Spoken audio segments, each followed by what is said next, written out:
Mga payag-payag nga paabangan sa baybayon sa poblasyon nga lakipsan naguba sa dagkong baon. Napatindog na samtang daan sa sitio Languyon sa manipis posibleng maggamit na sunod semana. Ang report ni Femery dumabo. Taob kaayo ganihang buntag, apan linaw ra ang dagat. Hinungdan nga lingaw ra ang kabataan ug pipila ka mga pamilya nga nangaligo sa baybayon sa barangay poblasyon. Ang susamang baybayon mo'y gikuso-kuso sa dagkong bawd sa miaging simana. Kapin sa 30 ka mga payag-payag ang nagusbat uban sa pipila usab ka balay.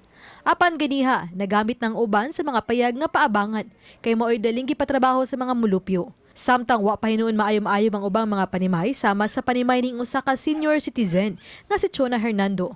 Gapon na may mga tao mga ligo di siyempre na gyud sa income og dili ni namo tarungon wala tay income mao ra gyapon wa makuha na kong balay ako lang gyud ibutangan nagbahas gani sinako kay wala pa man kay kung natagaan pa mi ako na nanggi pasaminto bitaw ang kilid para og nahibawd mo dili mo suod.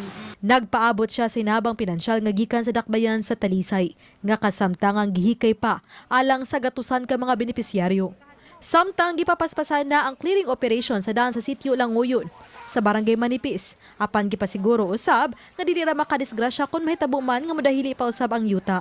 Ubay-ubay na ang mga heavy equipment na naana dito karon.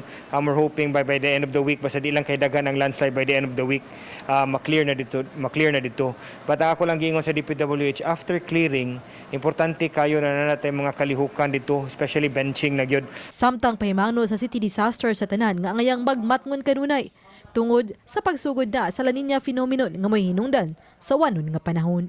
Nangamo lang pahimangno ani ron sa katawhan is that mag-prepare na ta sa flooding, at the same time landslide diri sa Manipis, Campo 4, Haklopan no, nya naapatay maghaway na nga areas. Uba ni Jun Sulon.